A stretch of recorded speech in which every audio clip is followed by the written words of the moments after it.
ನಮಸ್ಕಾರ ನ್ಯೂಸ್ 18ಗೆ ಸ್ವಾಗತ. ನಾನು ಚೈತ್ರ ರಾಜ್. ರಾಜ್ಯ ರಾಜಧಾನಿ ಬೆಂಗಳೂರಿಗೆ ಪಾದರಾಯನಪುರವೇ ದೊಡ್ಡ ಕಂಟಕವಾಗ್ತಿದೆ. ಇಂದು ಸಹ ಪಾದರಾಯನಪುರದಲ್ಲಿ ಮತ್ತೊಂದು ಕೊರೋನಾ ಪಾಸಿಟಿವ್ ಕೇಸ್ ದೃಢವಾಗಿದೆ. ಆರೋಗ್ಯ ಇಲಾಖೆ ನಡೆಸಿರುವ ರ್ಯಾಂಡಮ್ ಟೆಸ್ಟ್ನಲ್ಲಿ 29 ವರ್ಷದ ಯುವಕನೋರ್ವನಿಗೆ ಕೊರೋನಾ ಸೋಂಕಿರೋದು ದೃಢವಾಗಿದೆ. ಇದುವರೆಗೂ ಪಾದರಾಯನಪುರದಲ್ಲೇ 44 ಜನರಿಗೆ ಕೊರೋನಾ ಸೋಂಕು ಕಾಣಿಸಿಕೊಂಡಿದೆ. ಎಸ್ ಬಗ್ಗೆ ಮತ್ತಷ್ಟು ಮಾಹಿತಿಯನ್ನ ಕೊಡ್ತಾರೆ ನಮ್ಮ ಪ್ರತಿನಿಧಿ ಸೌಮ್ಯ. ಫೋನ್ ಸಂಪರ್ಕದಲ್ಲಿ ಜಾಯ್ನ್ ಆಗ್ತಾ ಇದ್ದಾರೆ. ಸೌಮ್ಯ, ಬೆಂಗಳೂರಿಗೆ ದೊಡ್ಡ ಕಂಟಕ ಅಂತಾನೆ ಹೇಳ್ಬಹುದು ಪಾದರಾಯನಪುರ, ಹಾಗೆ ಶಿವಾಜಿನಗರ ಮತ್ತೆ ಹೊಂಗಸಂದ್ರ. ಸೊ ಇವತ್ತು ಕೂಡ ಪಾದರಾಯನಪುರದಲ್ಲಿ ಒಂದು ಪಾಸಿಟಿವ್ ಕೇಸ್ ಪತ್ತೆಯಾಗಿದೆ. ಸೊ ಈ ರೀತಿಯಾಗಿ ಸೋಂಕಿತರ ಸಂಖ್ಯೆ ಹೆಚ್ಚಾಗ್ತಾ ಇರೋದಕ್ಕೆ ಪ್ರಮುಖವಾಗಿ ಏನ್ ಕಾರಣ ಇರಬಹುದು? ಚೈತ್ರ, ಪಾದರಾಯನಪುರದಲ್ಲಿ ಇವತ್ತು 29 ವರ್ಷದ ಯುವಕನಿಗೆ ಹೊಸದಾಗಿ ಪಾಸಿಟಿವ್ ಇರುವಂತದ್ದು ಗೊತ್ತಾಗಿದೆ. ರ್ಯಾಂಡಮ್ ಟೆಸ್ಟಿಂಗ್ ವೇಳೆನಲ್ಲಿ ಬಂದಿರುವ ರಿಪೋರ್ಟ್ ನಲ್ಲಿ ಈ ಒಂದು ಪ್ರಕರಣ ಬೆಳಕಿಗೆ ಬಂದಿರುವಂತದ್ದು. ಇದಲ್ಲದೆ ಪಾದರಾಯನಪುರದಲ್ಲಿ ತುಂಬಾ ದೊಡ್ಡ ಗಲಾಟೆ ಆಗಿ ಯಾವುದೇ ರೀತಿ ಸೋಷಿಯಲ್ ಡಿಸ್ಟೆನ್ಸಿಂಗ್ ಮೇಂಟೈನ್ ಮಾಡದಲ್ಲೇ ಎಲ್ಲರೂ ಒಟ್ಟಾಗಿ ಬೀದಿಗಿಳಿದು ಮಾಡಿದಂತಹ ಅವಾಂತರ ಏನಿದೆ, ಅದರ ನಂತರ ಇಡೀ ವಾರ್ಡ್ ನಲ್ಲಿರುವಂತಹ ಪ್ರತಿಯೊಬ್ಬರಿಗೂ ಕೂಡ ಈ ಒಂದು ರ್ಯಾಂಡಮ್ ಟೆಸ್ಟಿಂಗ್ ನಲ್ಲಿ ಪರೀಕ್ಷೆ ಮಾಡಲೇಬೇಕು ಅಂತ ಆರೋಗ್ಯ ಇಲಾಖೆ ಮತ್ತು ಬಿಬಿಎಂಪಿಯ ಆರೋಗ್ಯ ಘಟಕ ಎರಡೂ ಕೂಡ ನಿರ್ಧಾರ ಮಾಡಿದೆ. ಆ ಒಂದು ಕಾರಣದಿಂದ ಪಾದರಾಯನಪುರದಲ್ಲಿ ಬಹುಶಃ ಇನ್ನೂ 4-5 ದಿನಗಳಾದ್ರೂ ಕನಿಷ್ಠ ಪಕ್ಷ ಈ ಒಂದು ರ್ಯಾಂಡಮ್ ಟೆಸ್ಟಿಂಗ್ ಕಂಟಿನ್ಯೂ ಆಗ್ಬೋದು ಅಂತ ಅಂದಾಜು ಮಾಡ್ಲಾಗ್ತಾ ಇದೆ.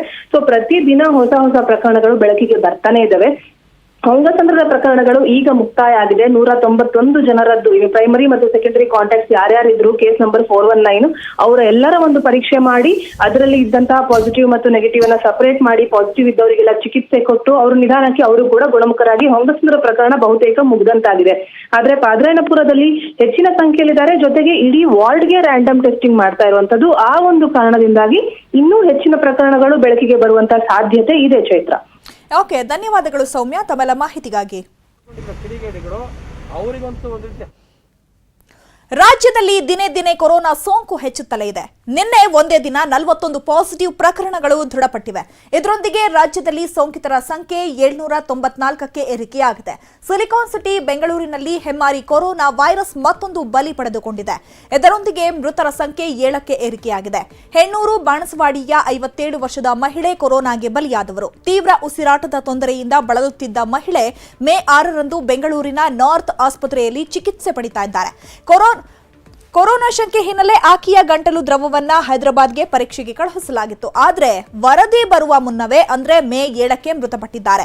ನಿನ್ನೆ ವರದಿ ಬಂದಿದ್ದು ಕೊರೋನಾ ಪಾಸಿಟಿವ್ ಇರೋದು ಗೊತ್ತಾಗಿದೆ. ಇನ್ನು ಮಹಿಳೆಗೆ ಚಿಕಿತ್ಸೆ ನೀಡಿದ ನಾರ್ತ್ ಆಸ್ಪತ್ರೆಯನ್ನ ಸದ್ಯ ಕ್ಲೋಸ್ ಮಾಡಲಾಗಿದೆ. ಮಹಿಳೆಗೆ ಚಿಕಿತ್ಸೆ ನೀಡಿದ್ದ ಆಸ್ಪತ್ರೆಯ 7 ಸಿಬ್ಬಂದಿಗೆ ಕ್ವಾರಂಟೈನ್ ಮಾಡಲಾಗಿದೆ. ಮಹಿಳೆಯ ದೇಹವನ್ನ ಸದ್ಯ ಸಿವಿ ರಾಮನ್ ನಗರದ ಆಸ್ಪತ್ರೆಯಲ್ಲಿ ಇರಿಸಲಾಗಿದೆ. ಇನ್ನು ಹೈದರಾಬಾದ್ಗೆ ಗಂಟಲು ದ್ರವ ತೆಗೆದುಕೊಂಡು ಹೋಗಿದ್ದ ಆಸ್ಪತ್ರೆಯವರ ಮೇಲೆ ಕ್ರಿಮಿನಲ್ ಮೊಕದ್ದಮೆ ಹಾಕಲು ಸಿದ್ಧತೆ ಮಾಡಿಕೊಳ್ಳಲಾಗ್ತಿದೆ. ಭಾರಿ ಅಚ್ಚರಿ ಅಂದ್ರೆ ಕೊರಿಯರ್ ಮೂಲಕ ಮಹಿಳೆಯ ಗಂಟಲು ದ್ರವವನ್ನ ಪರೀಕ್ಷೆಗೆ ಕಳುಹಿಸಲಾಗಿತ್ತು ಎಂಬ ಸುದ್ದಿ ಗೊತ್ತಾಗಿದೆ. ಈ ಬಗ್ಗೆ ಮತ್ತಷ್ಟು ಮಾಹಿತಿಯನ್ನ ಕೊಡ್ತಾರೆ ನಮ್ಮ ಪ್ರತಿನಿಧಿ ಸೌಮ್ಯ. ಫೋನ್ ಸಂಪರ್ಕದಲ್ಲಿ ಜಾಯ್ನ್ ಆಗ್ತಾ ಇದ್ದಾರೆ. ಸೌಮ್ಯ, ಈಗ 47 ವರ್ಷದ ಮಹಿಳೆ ಈಗ ಕೊರೋನಾ ಸೋಂಕಿಗೆ ಬಲಿಯಾಗಿದ್ದಾರೆ. ಆದ್ರೆ ಇಲ್ಲಿ ಆಶ್ಚರ್ಯಕರ ಸುದ್ದಿ ಅಂತ ಹೇಳಿದ್ರೆ ಅವರ ಒಂದು ಗಂಟಲು ದ್ರವವನ್ನ ಹೈದರಾಬಾದ್ಗೆ ಕಳುಹಿಸಿಕೊಡಲಾಗಿತ್ತು. ಬಟ್ ಆದ್ರೆ ಕೊರಿಯರ್ ಮೂಲಕ ಅವರು ಕಳಿಸಿರೋದು ನಿಜಕ್ಕೂ ಅಚ್ಚರಿ ತರುವಂತಹ ಸಂಗತಿ. ಎಷ್ಟು ನಿರ್ಲಕ್ಷ್ಯ ಮಾಡಿದ್ದಾರೆ ಅಲ್ವಾ? ಚೈತ್ರ, ಮಹಿಳೆಗೆ 57 ವರ್ಷ ವಯಸ್ಸಾಗಿತ್ತು. ಆಕೆಗೆ ಸಾರಿ ಇತ್ತು. ಸಾರಿ ಅಂದ್ರೆ ಸಿವಿಯರ್ ಅಕ್ಯೂಟ್ ರೆಸ್ಪಿರೇಟರಿ ಪ್ರಾಬ್ಲಮ್ ಇರುವಂತದ್ದು ಎಲ್ಲ ಈಗ ತುಂಬಾ ಕೇಸ್ಗಳು ಸಾರಿದು ನಾವು ಈ ನಡುವೆ ನೋಡ್ತಾ ಇದೀವಿ. ಸೊ ಉಸಿರಾಟದ ತೊಂದರೆ ಇದ್ದಿದ್ರಿಂದ ಆಕೆಯನ್ನ ಖಾಸಗಿ ಆಸ್ಪತ್ರೆಗೆ ದಾಖಲು ಮಾಡಿ ಅಲ್ಲಿ ಚಿಕಿತ್ಸೆಯನ್ನ ಕೊಡ್ತಾ ಇದ್ರು.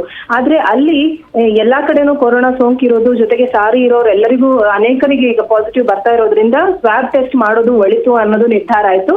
ಆದ್ರೆ ಸರ್ಕಾರದ್ದೇ ಖಾಸಗಿ ಇರ್ಬೋದು, ಜೊತೆಗೆ ಪ್ರೈವೇಟ್ ಆಸ್ಪತ್ರೆಗಳಿರ್ಬೋದು ಅಥವಾ ಸರ್ಕಾರಿ ಆಸ್ಪತ್ರೆಗಳಿರ್ಬೋದು, ನಾನಾ ಕಡೆಗಳಲ್ಲಿ ಉಚಿತವಾಗಿ ಸ್ವಾಬ್ ಟೆಸ್ಟಿಂಗ್ ನ ಮಾಡ್ಲಾಗ್ತಾ ಇದೆ. ಅಲ್ಲಿ ಆದ್ರೂ ಸ್ಯಾಂಪಲ್ಸ್ ನ ಕಳಿಸಿ ಟೆಸ್ಟ್ ಮಾಡಿಸ್ಬೋದಿತ್ತು.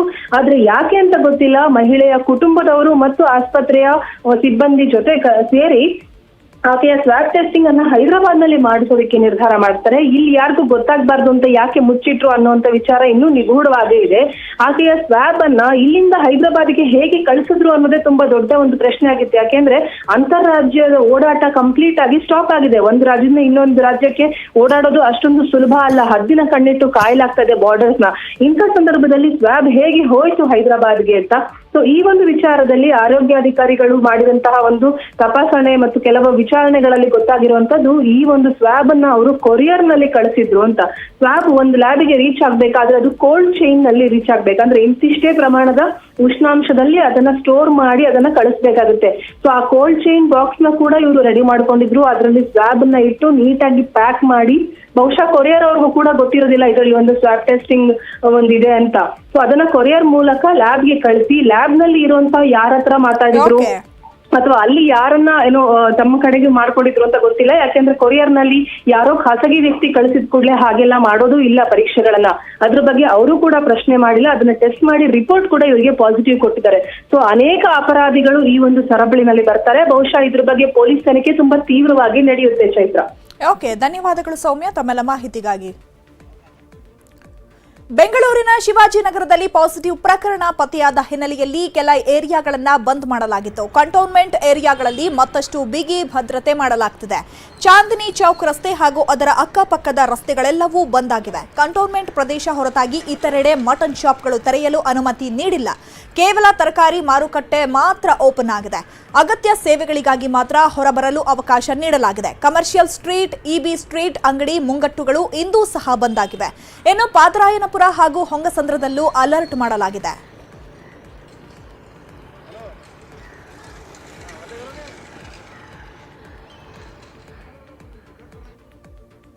ಬೆಂಗಳೂರಿನಿಂದ ಹೊರ ರಾಜ್ಯಗಳಿಗೆ ಇಂದು 4 ರೈಲುಗಳು ಹೊರಡಲಿವೆ. ಲಾಕ್ಡೌನ್ನಿಂದ ಲಾಕ್ ಆಗಿರುವ ವಲಸೆ ಕಾರ್ಮಿಕರು ತಮ್ಮ ತಮ್ಮ ಊರುಗಳಿಗೆ ತೆರಳುವುದಕ್ಕೆ ಸಜ್ಜಾಗಿದ್ದಾರೆ. ಚಿಕ್ಕಬಾಣಾವರದಿಂದ ಕಾಶ್ಮೀರಕ್ಕೆ 1 ರೈಲು 1200 ಮಂದಿಯನ್ನ ಹೊತ್ತು ಹೋಗಲಿದೆ. ಇನ್ನು ಬಿಹಾರಕ್ಕೆ ಮಾಲೂರಿನಿಂದ 2 ರೈಲು ಹೋಗಲಿವೆ. ಹಾಗೆ ಉತ್ತರ ಪ್ರದೇಶ ಮತ್ತು ತ್ರಿಪುರಕ್ಕೂ ತಲಾ 1 ಟ್ರೈನ್ ಹೊರಡಲಿವೆ. ವಲಸೆ ಕಾರ್ಮಿಕರ ಆರೋಗ್ಯ ತಪಾಸಣೆ ಮಾಡಿ ಬಿಎಂಟಿಸಿ ಬಸ್ಗಳ ಮೂಲಕ ಆಯಾ ರೈಲ್ವೆ ನಿಲ್ದಾಣಗಳ ತನಕ ಕಳುಹಿಸಿಕೊಡಲಾಗ್ತಿದೆ. ಅರಮನೆ ಮೈದಾನದ ರಸ್ತೆ, ಬೈಯಪ್ಪನಹಳ್ಳಿ ಸೇರಿದಂತೆ ಹಲವೆಡೆಯಿಂದ ನೂರಾರು ಕಾರ್ಮಿಕರು ತಮ್ಮ ಊರುಗಳಿಗೆ ಹೊರಟು ನಿಂತಿದ್ದಾರೆ. ಲಾಕ್ಡೌನ್ ಜಾರಿ ಬಳಿಕ ಬೆಂಗಳೂರಿನಲ್ಲಿ ಸಿಲುಕಿರುವಂತಹ ಕಾರ್ಮಿಕರನ್ನ ತಮ್ಮ ರಾಜ್ಯಗಳಿಗೆ ಕಳಿಸಿಕೊಡೋದಕ್ಕೆ ಸರ್ಕಾರ ಮುಂದಾಗಿರುವಂತದ್ದು. ಇವತ್ತು ನಾವು ನೋಡ್ತಾ ಇದ್ದೀವಿ, ಏನು ತ್ರಿಪುರಾ ರಾಜ್ಯಕ್ಕೆ ಸೇರಿದಂತಹ ಕಾರ್ಮಿಕರು, ಪ್ರಯಾಣಿಕರು ಮತ್ತೆ ವಿದ್ಯಾರ್ಥಿಗಳು ಏನಿದ್ರೆ ಇವರನ್ನ ತಮ್ಮ ರಾಜ್ಯಕ್ಕೆ ಕಳಿಸಿಕೊಡೋದಕ್ಕೆ ಈಗ ಸರ್ಕಾರ ಮುಂದಾಗಿದೆ. ಅದಕ್ಕೋಸ್ಕರ ಇಲ್ಲಿ ಅರಮನೆ ಮೈದಾನ ಬಳಿ ಸುಮಾರು 1000ಕ್ಕೂ ಹೆಚ್ಚು ಕಾರ್ಮಿಕರು ಮತ್ತೆ ವಿದ್ಯಾರ್ಥಿಗಳನ್ನ ಇಲ್ಲಿ ಜಮಾಯಿಸಿರುವಂತದ್ದು. ಎಲ್ಲರೂ ಸಹ ತಮಗೆ ಬಂದಿರುವಂತಹ ಮೆಸೇಜ್ಗಳನ್ನ ಪೊಲೀಸರಿಗೆ ತೋರಿಸುವ ಮುಖಾಂತರ ಇಲ್ಲಿ ಒಂದು ನೋಂದಣಿಯನ್ನು ಸಹ ಮಾಡ್ಕೊಳ್ತಿದ್ದಾರೆ. ಏನು ಇವರಿಗೆ ಒಂದು ಸೇವಾ ಸಿಂಧು ಪೋರ್ಟಲ್ ನಲ್ಲಿ ನೋಂದಣಿ ಮಾಡಿಕೊಂಡ ಕಾರ್ಮಿಕರಿಗೆ ಒಂದು ಮೆಸೇಜ್ ಬರುತ್ತೆ. ಆ ಮೆಸೇಜ್ ಇರುವಂತಹ ಪ್ರಯಾಣಿಕರು ಮಾತ್ರ ಒಂದು ಅವಕಾಶ, ಅವರು ತಮ್ಮ ರಾಜ್ಯಕ್ಕೆ ಹೋಗೋದಕ್ಕೆ ಒಂದು ಅವಕಾಶ ಇರುವಂತದ್ದು. ಆದ್ರಿಂದ ಈ ಒಂದು ಕಾರ್ಮಿಕರ ಮೆಸೇಜ್ಗಳನ್ನ ಚೆಕ್ ಮಾಡ್ತಿರುವಂತಹ ಪೊಲೀಸರು ನಂತರ ಅವರ ಆರೋಗ್ಯವನ್ನು ತಪಾಸಣೆ ಮಾಡಿ ನಂತರ ಇಲ್ಲಿಂದ ಒಂದು ಬಿಎಂಟಿಸಿ ಬಸ್ಗಳಲ್ಲಿ ರೈಲು ನಿಲ್ದಾಣಕ್ಕೆ ಕಳಿಸಿಕೊಡೋದಕ್ಕೆ ಒಂದು ವ್ಯವಸ್ಥೆಗಳನ್ನು ಸಹ ಮಾಡ್ತಿರುವಂತದ್ದು. ಈಗಾಗಲೇ ಈ ಒಂದು ಅರಮನೆ ಮೈದಾನದಲ್ಲಿ ತ್ರಿಪುರಕ್ಕೆ ಪ್ರಯಾಣ ಬೆಳೆಸಿರುವಂತಹ ಸುಮಾರು 1000ಕ್ಕೂ ಹೆಚ್ಚು ಜನ ಇಲ್ಲಿ ಜಮಾಯಿಸಿದರೆ ನಾವು ನೋಡಬಹುದು. ಏನು ಮಹಿಳೆಯರು, ಮಕ್ಕಳು, ವಿದ್ಯಾರ್ಥಿಗಳು, ಕಾರ್ಮಿಕರು ಎಲ್ಲ ವರ್ಗದ ಜನ ಇಲ್ಲಿ ನೆರೆದಿದ್ದಾರೆ. ಎಲ್ಲರೂ ಸಹ ಸುಮಾರು ಲಾಕ್ಡೌನ್ ಜಾರಿ ಬಳಿಕ 45 ದಿನಗಳಿಂದ ಬೆಂಗಳೂರಿನಲ್ಲೇ ಸಿಲುಕಿರುವಂತಹ ಜನ ಇವರು. ಆದಷ್ಟು ಬೇಗ ತಮ್ಮ ರಾಜ್ಯಕ್ಕೆ ಹೋಗಬೇಕು ಅಂತ ಹೇಳಿ ಸಾಕಷ್ಟು ಬಾರಿ ಪ್ರಯತ್ನ ಪಟ್ಟಿದ್ರು. ಆದ್ರೆ ಇವತ್ತು ಅವರ ಒಂದು ರಾಜ್ಯಕ್ಕೆ ರೈಲು ವ್ಯವಸ್ಥೆ ಆಗಿರೋದ್ರಿಂದ ಎಲ್ಲರೂ ಸಹ ತಮ್ಮ ಲಗೇಜ್ ಸಮೇತ ಇಲ್ಲಿ ಆಗಮಿಸಿರುವಂತದ್ದು. ಬಹುಶಃ ಇವತ್ತು ಸಂಜೆ ವೇಳೆಗೆ ಅವರು ತಮ್ಮ ರಾಜ್ಯಕ್ಕೆ ಓಡುವಂತಹ ರೈಲನ್ನು ಹತ್ತಲಿದ್ದಾರೆ ಮತ್ತೆ ಇಲ್ಲಿಂದ ತಮ್ಮ ರಾಜ್ಯಕ್ಕೆ ಹೋಗೋದಕ್ಕೆ ಸಹ ಮುಂದಾಗಿರುವಂತದ್ದು. ಕ್ಯಾಮರಾ ಪರ್ಸನ್ ಯೋಗೇಶ್ ಜೊತೆ ಮುನಿರಾಜು, ನ್ಯೂಸ್ 18 ಕನ್ನಡ, ಬೆಂಗಳೂರು. ಈ ಬಗ್ಗೆ ಮತ್ತಷ್ಟು ಮಾಹಿತಿಯನ್ನ ಕೊಡ್ತಾರೆ ನಮ್ಮ ಪ್ರತಿನಿಧಿ ಮುನಿರಾಜು, ನೇರ ಸಂಪರ್ಕದಲ್ಲಿ ಜಾಯ್ನ್ ಆಗ್ತಾ ಇದ್ದಾರೆ. ಮುನಿರಾಜು, ಇವತ್ತು ಬೆಂಗಳೂರಿನಿಂದ ಎಷ್ಟು ರಾಜ್ಯಗಳಿಗೆ ಎಷ್ಟು ರೈಲ್ಗಳ ವ್ಯವಸ್ಥೆ ಮಾಡಲಾಗಿದೆ? ಹಾಗೆ ಮತ್ತೊಂದು ವಿಷಯ ಅಂತ ಅಂದ್ರೆ ಇಲ್ಲಿ ನೋಂದಣಿ ಮಾಡಿಕೊಂಡಂತಹ ಕಾರ್ಮಿಕರಿಗೆ ಮಾತ್ರ ಅವಕಾಶವನ್ನ ಕೊಡಲಾಗಿದೆ. ಬಟ್ ಇವಾಗ ನೋಂದಣಿ ಮಾಡ್ಕೊಂಡಿಲ್ಲ ಆದ್ರೂ ಕೂಡ ವಲಸೆ ಕಾರ್ಮಿಕರು ಬಂದ್ರು. ಸೊ ಅವರಿಗೆ ಯಾವ ವ್ಯವಸ್ಥೆ ಮಾಡಿದ್ದಾರೆ ಅಥವಾ ಕಳಿಸ್ಕೊಡ್ತಾರಾ, ಹೇಗೆ?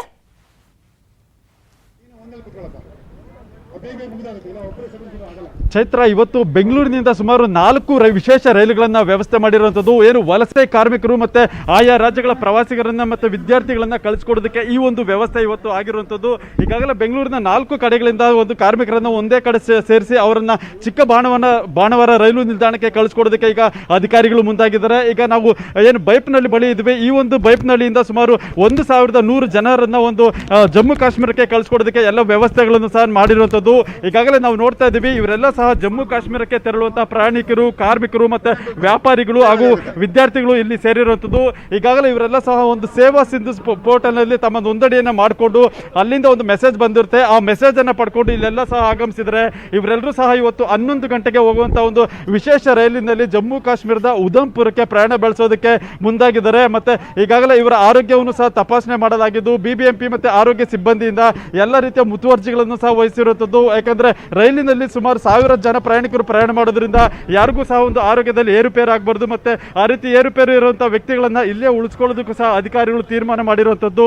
ಸುಮಾರು 50 ಬಸ್ಗಳಲ್ಲಿ ಇಲ್ಲಿಂದ ಒಂದು ಪ್ರಯಾಣಿಕರು ಮತ್ತೆ ಕಾರ್ಮಿಕರನ್ನ ಚಿಕ್ಕಬಾಣವರ ರೈಲು ನಿಲ್ದಾಣಕ್ಕೆ ಕಳಿಸ್ಕೊಡಲಾಗಿದೆ. ಮತ್ತೆ ಇಲ್ಲಿರುವಂತಹ ಏನು ಪ್ರಯಾಣಿಕರು ಇದ್ದಾರೆ ಇವರೆಲ್ಲರೂ ಸಹ ನೋಂದಣಿ ಮಾಡಿಕೊಳ್ಳದ ಪ್ರಯಾಣಿಕರು. ನೋಂದಣಿ ಮಾಡಿಕೊಂಡಿದ್ದು ಇವತ್ತು ಸುಮಾರು 1100 ಪ್ರಯಾಣಿಕರು ನೋಂದಣಿಯನ್ನು ಮಾಡಿಕೊಂಡಿದ್ರು. ಅದರಲ್ಲಿ 800 ಪ್ರಯಾಣಿಕರು ಮಾತ್ರ ಇಲ್ಲಿ ಹಾಜರಾಗಿದ್ರು. ಉಳಿದ ಸೀಟುಗಳಿಗಾಗಿ ಖಾಲಿ ರೈಲು ಓಡಿಸೋದಕ್ಕಿಂತ ಯಾರು ಬಂದಿದ್ದಾರೆ ಅಂತ ಪ್ರಯಾಣಿಕರನ್ನು ಒಂದು ಪಟ್ಟಿ ಮಾಡಿ ಅವರನ್ನ ಕಳಿಸ್ಕೊಡ್ಬೇಕು ಅಂತೇಳಿ ಅಧಿಕಾರಿಗಳು ಮತ್ತು ಪೊಲೀಸರು ಒಂದು ಚಿಂತನೆಯನ್ನು ಮಾಡಿದ್ದಾರೆ. ಆ ಪ್ರಯುಕ್ತವಾಗಿ ಇವತ್ತು ಇಲ್ಲಿರುವಂತಹ ಒಂದು ಪ್ರಯಾಣಿಕರ ಮಾಹಿತಿ ಮತ್ತೆ ಅವರ ವಿಳಾಸ, ಫೋನ್ ನಂಬರ್ ಅನ್ನ ಕಲೆಕ್ಟ್ ಮಾಡಿಕೊಂಡು ಇಲ್ಲಿಂದ ಅವರನ್ನ ಕಳಿಸ್ಕೊಡೋದಕ್ಕೆ ಈಗ ಮುಂದಾಗಿರುವಂಥದ್ದು. ನಾವು ನೋಡ್ಬೋದು ಏನು ಯಾವ ರೀತಿ ಇಲ್ಲಿ ಎಲ್ಲ ಪ್ರತಿಯೊಬ್ಬ ಕಾರ್ಮಿಕರನ್ನ ಸಹ ಒಂದು ತಪಾಸಣೆ ಮಾಡ್ತಾರೆ, ಮತ್ತೆ ಅವರನ್ನ ಒಂದು ನೋಂದಣಿ ಮಾಡಿಕೊಂಡು ಅವರ ವಿಳಾಸ, ಫೋನ್ ನಂಬರ್ಗಳನ್ನು ರಿಜಿಸ್ಟ್ರೇಷನ್ ಮಾಡಿಕೊಂಡು ನಂತರ ಇಲ್ಲಿಂದ ಅವರನ್ನ ಬಸ್ ಮೂಲಕ ಚಿಕ್ಕಬಾಣವರ ರೈಲು ನಿಲ್ದಾಣಕ್ಕೆ ಸಹ ಕಳಿಸ್ಕೊಡೋದಕ್ಕೆ ಅಧಿಕಾರಿಗಳು ಸಿದ್ಧತೆಯನ್ನು ಮಾಡ್ತಿರೋಂಥದ್ದು. ಚೈತ್ರ, ಓಕೆ, ಧನ್ಯವಾದಗಳು ಮುನಿರಾಜು ತಮ್ಮೆಲ್ಲ ಮಾಹಿತಿಗಾಗಿ. ಮುಂಬೈನಲ್ಲಿ ಸಿಲುಕಿರುವ ಕನ್ನಡಿಗರು ತವರಿಗೆ ಬರೋದಕ್ಕೆ ಹಾತೊರಿತಾ ಇದ್ದಾರೆ. ನಮ್ಮ ರಾಜ್ಯಕ್ಕೆ ನಮ್ಮನ್ನ ಕರೆಸಿಕೊಳ್ಳಿ ಅಂತ ಮೊರೆ ಇಡ್ತಿದ್ದಾರೆ.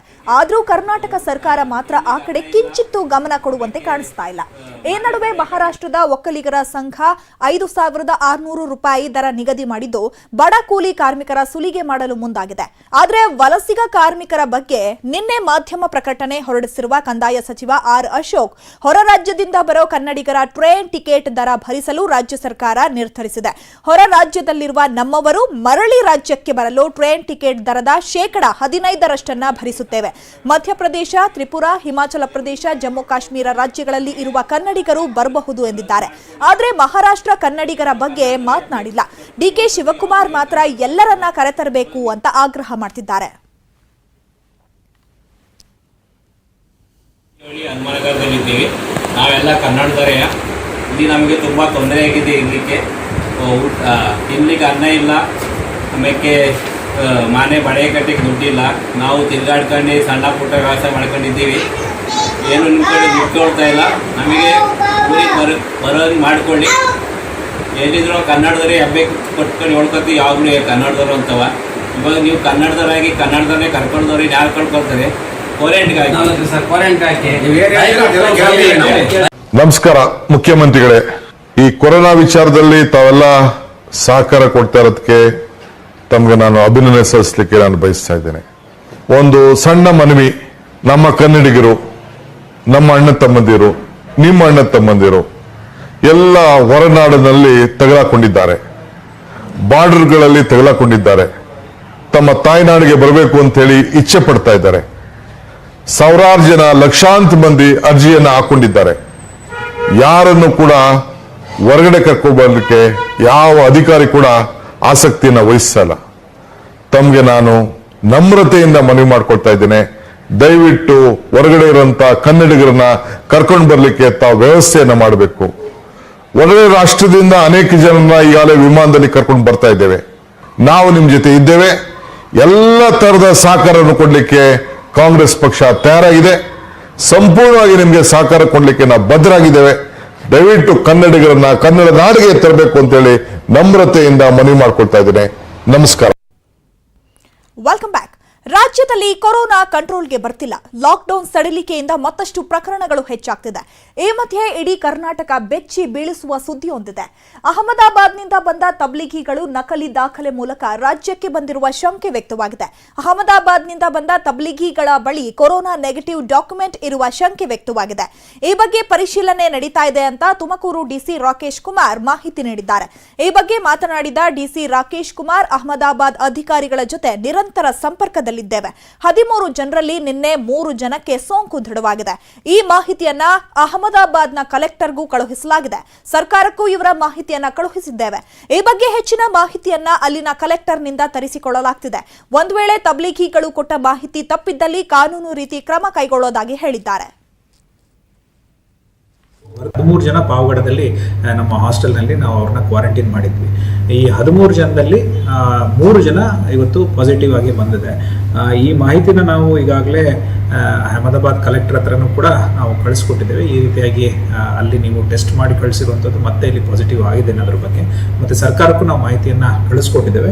ಅವರು ಕಳಿಸಿರುವ ಪತ್ರಗಳಲ್ಲಿ ಅವರು ಟೆಸ್ಟ್ ಆಗಿರೋ ಬಗ್ಗೆ ಮತ್ತು ಅವರು ಎಷ್ಟು ದಿನ ಕ್ವಾರಂಟೈನಲ್ಲಿ ಇರೋದ್ರ ಬಗ್ಗೆ ಅಲ್ಲಿಯ ಕಲೆಕ್ಟ್ರೇಟಿನ ಒಂದು ವರದಿ ನಮ್ಮ ಹತ್ರ ಲಭ್ಯ ಇದೆ. ಆ ಒಂದು ವರದಿಗಳೇನಿದೆ ಅದರ ಬಗ್ಗೆ ಇನ್ನೂ ಹೆಚ್ಚಿಗೆ ಖಾತ್ರಿ ಪಡಿಸ್ಕೊಳ್ಳೋ ಒಂದು ಅವಶ್ಯಕತೆ ಇದೆ. ಮಾಹಿತಿ ಏನಾದರೂ ಅವರು ತಪ್ಪಿದ್ದಲ್ಲಿ ಅಥವಾ ಫೋರ್ಜ್ ಡಾಕ್ಯುಮೆಂಟ್ಸ್ನ ಉಪಯೋಗಿಸ್ಕೊಂಡು ಅವರೇನಾದರೂ ಇಲ್ಲಿಗೆ ಬಂದಿದ್ದಲ್ಲಿ ಅದನ್ನು ಮುಂದಿನ ದಿವಸಗಳಲ್ಲಿ ನಾವು ಅದನ್ನು ಕಾನೂನು ರೀತಿಯ ಕ್ರಮ ವಹಿಸ್ತೇವೆ. ಸದ್ಯಕ್ಕೆ ತುಮಕೂರು ಜಿಲ್ಲೆಯಲ್ಲಿ ಒಟ್ಟಾರೆಯಾಗಿ 11 ಕೋವಿಡ್-19 ಪ್ರಕರಣಗಳು ದಾಖಲಾಗಿವೆ. ಅವ್ರನ್ನ ಈಗ ನಾವು ಕೋವಿಡ್-19 ಹಾಸ್ಪಿಟಲ್ ಏನಿದೆ, ನಮ್ಮ ಡಿಸ್ಟ್ರಿಕ್ಟ್ ಹಾಸ್ಪಿಟಲ್ ಏನಿದೆ, ಅಲ್ಲೇ ಅವರಿಗೆ ನಾವು ಟ್ರೀಟ್ಮೆಂಟ್ನ ಕೊಡ್ತಾ ಇದ್ದೇವೆ. ಲಾಕ್ಡೌನ್ನಿಂದಾಗಿ ಮದುವೆ ಸಮಾರಂಭಗಳಿಗೆ ಬ್ರೇಕ್ ಬಿದ್ದಿದೆ. ಮದುವೆ ಆಗಬೇಕಾದ್ರೆ ಲಾಕ್ಡೌನ್ ನಿಯಮ ಪಾಲಿಸಲೇಬೇಕು. ಬೆಂಗಳೂರು ಗ್ರಾಮಾಂತರ ಜಿಲ್ಲೆ ದೊಡ್ಡಬಳ್ಳಾಪುರದ ಅಂತರಹಳ್ಳಿಯಲ್ಲಿ ಸರಳ ವಿವಾಹ ನಡೆಯಿತು. ದೇವಾಲಯದಲ್ಲಿ ನಡೆದ ಸರಳ ವಿವಾಹದಲ್ಲಿ ವೆಂಕಟೇಶ್ ಮತ್ತು ಚಂದ್ರಕಲಾ ದಾಂಪತ್ಯ ಜೀವನಕ್ಕೆ ಕಾಲಿಟ್ರು. ಮದುವೆ ಏನೋ ಸರಳವಾಗಿ ನಡೆಯಿತು, ಆದ್ರೆ ಸಂಬಂಧಿಕರು ಸಾಮಾಜಿಕ ಅಂತರ ಪಾಲನೆ ಮಾಡಿಲ್ಲ. ಮಾಸ್ಕ್ ಕೂಡ ಧರಿಸದೆ ಮದುವೆಯಲ್ಲಿ ಪಾಲ್ಗೊಂಡಿದ್ದಾರೆ.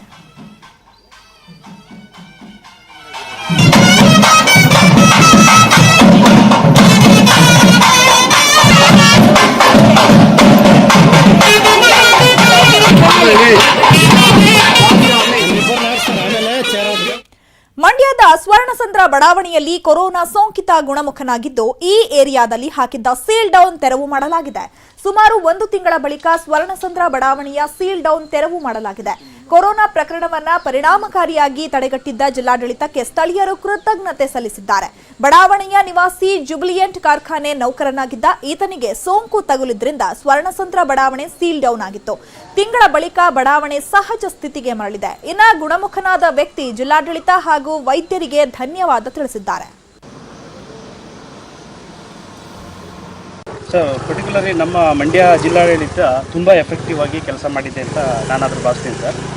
ಯಾಕೆ ಅಂದರೆ ಏನು ಬಿಗಿನಿಂಗಲ್ಲಿ ನಮಗೆ ಏನು ಇಲ್ಲಿ 2 ಕಡೆ ಕಾಣಿಸ್ಕೊಳ್ತೋ ಅದು ಬೇರೆ ಬೇರೆ ಅಕ್ಕಪಕ್ಕದಲ್ಲಿ ಸ್ಪ್ರೆಡ್ ಆಗದೆ ಇರೋ ರೀತಿಯಲ್ಲಿ ಚೆನ್ನಾಗಿ ಕಾಪಾಡಿದ್ದಾರೆ. ಹಂಗಾಗಿ ನಮಗೆ ಜಿಲ್ಲಾಡಳಿತ ಬಗ್ಗೆ ತುಂಬ ಪ್ರಶಂಸೆ ಇದೆ ಸರ್. ಮಂಡ್ಯ ಜಿಲ್ಲಾಡಳಿತಕ್ಕೆ ನಾನು ನಮ್ಮ ಸ್ವರ್ಣಸಂದ್ರದ ನಾಗರಿಕರ ಪರವಾಗಿ ಹಾಗೂ ಮಂಡ್ಯ ಜಿಲ್ಲೆಯ ಪರವಾಗಿ ನಮ್ಮ DC ಅವರಿಗೂ ಮತ್ತು ಪೊಲೀಸ್ ಡಿಪಾರ್ಟ್ಮೆಂಟ್ ಅವರಿಗೂ ನಾನು ತುಂಬ ಹೃದಯದ ಧನ್ಯವಾದಗಳನ್ನ ತಿಳಿಸ್ತಾ ಇದ್ದೀನಿ. ಯಾಕೆಂದರೆ ಇವತ್ತು ನಮಗೆ ಒಂದೇ ಒಂದು ಪಾಸಿಟಿವ್ನ ಅವರು ನಿಜವಾಗ್ಲೂ ಒಂದು ಹದ್ದಿನ ರೀತಿಲಿ ಕಣ್ಣಿಟ್ಕೊಂಡು ಅದು ಮುನ್ನೆಚ್ಚರಿಕಾ ಕ್ರಮವಾಗಿ ಹರಡದಂತೆಯೇ ಅವರು ತುಂಬ ಚೆನ್ನಾಗಿ ಸಹೃದಯದಿಂದ ಪ್ರೀತಿ ವಿಶ್ವಾಸದಿಂದ ನಮ್ಮನ್ನೆಲ್ಲ ಕಾಪಾಡ್ಕೊಂಬಂದಿದ್ದಾರೆ. ಅವ್ರಿಗೆ ನಾನು ಈ ಮೂಲಕ ಕೃತಜ್ಞತೆಗಳನ್ನ ಎಲ್ಲ ನಮ್ಮ ಸ್ವರ್ಣಸಂದ್ರದ ನಾಗರಿಕರ ಪರವಾಗಿ ನಾನು ತಿಳಿಸ್ತಾ ಇದ್ದೀನಿ. ಹಣ ಸಂಪಾದನೆಗಾಗಿ ಇಂಗ್ಲೆಂಡ್ಗೆ ಹೋಗಿದ್ದ ಚಾಲಕನ ಕುಟುಂಬ ಇದೀಗ ಸಂಕಷ್ಟದಲ್ಲಿದೆ. ಬೆಂಗಳೂರು ಮೂಲದ ರಾಜೇಶ್ ಬ್ರಿಟನ್ನಲ್ಲಿ ಊಬರ್ ಚಾಲಕನಾಗಿದ್ದ. ಆದರೆ ಕೊರೋನಾಗೆ ಸಿಲುಕಿ ಇಂಗ್ಲೆಂಡ್ನಲ್ಲೇ ಚಾಲಕ ರಾಜೇಶ್ ಮೃತಪಟ್ಟಿದ್ದಾರೆ. ಮಗ ಮೃತಪಟ್ಟ ವಿಷಯ ಕೇಳಿ ತಾಯಿ ಫಾತಿಮಾ ಮೇರಿ ಹಾಸಿಗೆ ಹಿಡಿದಿದ್ದಾರೆ. ಗಂಡನ ಸಾವಿನ ಸುದ್ದಿಯಿಂದ ಪತ್ನಿ ಸಸಾಯ್ ಮೇರಿ ಕಂಗಾಲಾಗಿದ್ದು ಮನೆಯ ಆಧಾರ ಸ್ತಂಭವಿಲ್ಲದೆ ಪರಿತಪಿಸುತ್ತಿದ್ದಾರೆ. ರಾಜೇಶ್ ಬ್ರಿಟನ್ಗೆ ಹೋದ 3-4 ತಿಂಗಳಿಗೆ ಕೊರೋನಾ ವಕ್ಕರಿಸಿತ್ತು. 15 ದಿನದ ಹಿಂದೆ ಕೊರೋನಾ ಸೋಂಕು ಕಾಣಿಸಿಕೊಂಡಿತ್ತು. ಆಸ್ಪತ್ರೆಗೆ ದಾಖಲಿಸಿದ್ರು. ಚಿಕಿತ್ಸೆ ಫಲಕಾರಿಯಾಗದೆ ಕಳೆದ ವಾರ ಮೃತಪಟ್ಟಿದ್ರು. ಅಲ್ಲಿಯೇ ದಫನ್ ಮಾಡಲು ಅಲ್ಲಿನ ಅಧಿಕಾರಿಗಳು ನಿರ್ಧರಿಸಿದ್ದಾರೆ. ಕೊನೆ ಕ್ಷಣದಲ್ಲಿ ರಾಜೇಶ್ ಮುಖ ನೋಡಲಾಗದೆ ಕುಟುಂಬಸ್ಥರು ಕಣ್ಣೀರು ಹಾಕ್ತಿದ್ದಾರೆ. ಅಕ್ಷಯ ನಗರದಲ್ಲಿ ರಾಜೇಶ್ ಪತ್ನಿ ಮನೆ ಕೆಲಸವನ್ನ ಮಾಡ್ತಿದ್ದಾರೆ.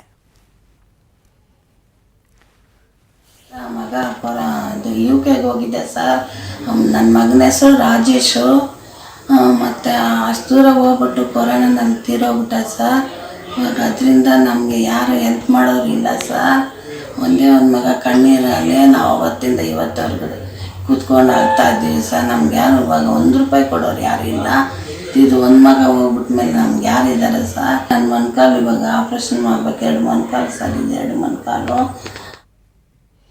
ಕೊರೋನಾ ಕಟ್ಟಿಹಾಕಲು ಪ್ರಧಾನಿ ದೇಶವನ್ನ ಲಾಕ್ಡೌನ್ ಮಾಡಿದ್ರು. ಲಾಕ್ಡೌನ್ ವೇಳೆ ಕಂಟ್ರೋಲ್ನಲ್ಲಿದ್ದ ಕೊರೋನಾ ಲಾಕ್ಡೌನ್ ಸಡಿಲಿಕೆ ಬಳಿಕ ಗಣನೀಯ ಏರಿಕೆ ಕಂಡಿದೆ. ಮೇ 3ಕ್ಕೆ 41,000 ಪ್ರಕರಣಗಳು ಇದ್ದ ಕೊರೋನಾ ಈಗ 62,000ಕ್ಕೆ ಏರಿಕೆಯಾಗಿದೆ. ಅಂದ್ರೆ ಕೇವಲ 6 ದಿನಗಳಲ್ಲೇ ಬರೋಬ್ಬರಿ 21,000 ಕೇಸ್ಗಳು ಹೆಚ್ಚಾಗಿವೆ. ಇದು ಆತಂಕಕಾರಿ ಬೆಳವಣಿಗೆಯಾಗಿದೆ. ರಾಜ್ಯದಲ್ಲೂ ಅನ್ಲಾಕ್ ಬಳಿಕ 5 ದಿನಗಳಲ್ಲಿ 159 ಪ್ರಕರಣಗಳು ಹೆಚ್ಚಾಗಿವೆ. ಮೇ 4ರಂದು 635 ಇದ್ದ ಸೋಂಕಿತರು ಮೇ 9ಕ್ಕೆ 794ಕ್ಕೆ ಏರಿಕೆಯಾಗಿದೆ. ಅನ್ಲಾಕ್ ಅಂತ ಜನ ಹೆಚ್ಚಾಗಿ ಓಡಾಡ್ತಾ ಇದ್ದು ಸೋಂಕು ಹೆಚ್ಚಳ ಆಗುವ ಎಲ್ಲಾ ಸಾಧ್ಯತೆಗಳಿವೆ. ಬೆಂಗಳೂರಿನಲ್ಲಿ ಕೇಂದ್ರ ಸರ್ಕಾರದ ಮಾರ್ಗಸೂಚಿ ಅನ್ವಯ ಕಂಟೋನ್ಮೆಂಟ್ ಪ್ರದೇಶ ಬಿಟ್ಟು ಉಳಿದೆಡೆ ಗಾರ್ಮೆಂಟ್ಸ್ ಘಟಕಗಳನ್ನು ಆರಂಭಿಸಲು ರಾಜ್ಯ ಸರ್ಕಾರ ಅನುಮತಿ ನೀಡಿದೆ. ಅಧಿಕೃತವಾಗಿ ಆಮದು ರಫ್ತು ಕೋಡ್ ಹೊಂದಿರುವ ಮತ್ತು ಉಡುಪು ರಫ್ತು ಉತ್ತೇಜನ ಮಂಡಳಿಯಿಂದ ನೋಂದಣಿಯಾಗಿರುವ ಘಟಕಗಳನ್ನು ಕಾರ್ಯಾರಂಭಿಸಬಹುದು ಅಂತ ಸೂಚಿಸಿದೆ. ಆದರೆ ಒಟ್ಟು ಕಾರ್ಮಿಕರ ಸಂಖ್ಯೆಯಲ್ಲಿನ 1/3 ಮಂದಿ ಮಾತ್ರ ಕಾರ್ಯನಿರ್ವಹಿಸಬಹುದು. ನಿರ್ದಿಷ್ಟ ಕಾರ್ಯಾಚರಣೆ ಮಾನದಂಡವನ್ನು ಕಟ್ಟುನಿಟ್ಟಾಗಿ ಪಾಲನೆ ಮಾಡಬೇಕು ಅಂತ ಸೂಚನೆಯನ್ನ ನೀಡಲಾಗಿದೆ. ಆರ್ಥಿಕ ಚಟುವಟಿಕೆಗೆ ಉತ್ತೇಜನ ನೀಡಲು ಕೈಗಾರಿಕೆಗಳ ಆರಂಭಕ್ಕೆ ಈ ಹಿಂದೆಯೇ ಸರ್ಕಾರ ಷರತ್ತುಬದ್ಧ ಅನುಮತಿ ನೀಡಿತ್ತು. ಆದರೂ ಗಾರ್ಮೆಂಟ್ಸ್ ಘಟಕಗಳನ್ನ ಅದರಿಂದ ಹೊರಗಿಡಲಾಗಿತ್ತು. ಬೆಂಗಳೂರು ಒಂದರಲ್ಲೇ 850ಕ್ಕೂ ಹೆಚ್ಚು ಸಿದ್ಧ ಉಡುಪು ಘಟಕಗಳಿದ್ದು 2.5 ಲಕ್ಷಕ್ಕೂ ಹೆಚ್ಚು ಕಾರ್ಮಿಕರು ದುಡಿತಾ ಇದ್ದಾರೆ.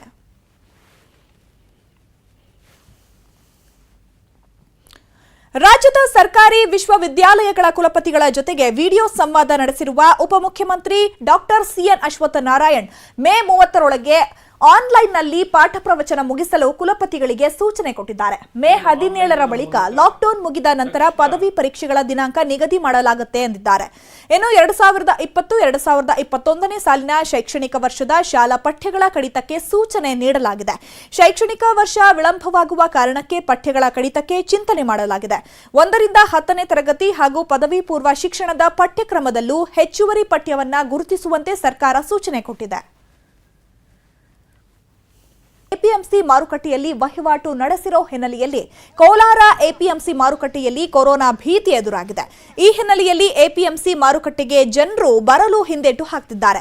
ಹಾಗೆ ಮಾರುಕಟ್ಟೆಯಲ್ಲಿ ಜನರಿಲ್ಲದೆ ಬಿಕೋ ಅಂತ ಇದೆ. ಮಾರುಕಟ್ಟೆಗೆ ಜನ ಬಾರದ ಹಿನ್ನೆಲೆ ವ್ಯಾಪಾರಿಗಳು ಕಂಗಾಲಾಗಿದ್ದಾರೆ.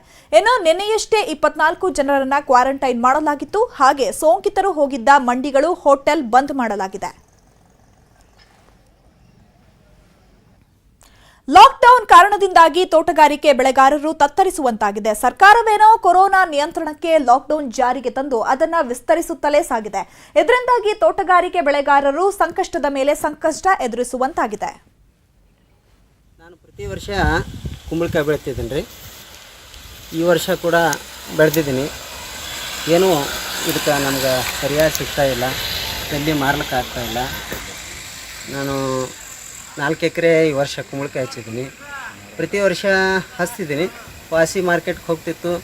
ಹೋದ ವರ್ಷ 16 ರೂಪಾಯಿ ಕೆಜಿ ಮಾರಿದ್ದೀವಿ. ಈ ವರ್ಷ 1 ರೂಪಾಯಿ ಕೆಜಿ ಸಹಿತ ಕೇಳ್ತಾ ಇಲ್ಲ, ತರ್ಲಿಕ್ಕೆ ಬ್ಯಾಡ ಅಂತಾರೆ. ಈಗ ಮಾಲ್ ಒಂದು 5. ಇವೆಷ್ಟು ಈ ಹೊತ್ತಿನ ಪ್ರಮುಖ ಸುದ್ದಿ. ನೋಡ್ತಾ ಇರಿ News 18 ಕನ್ನಡ. ಜಾಲ ನಮ್ಮದು, ಬಲ ನಿಮ್ಮದು.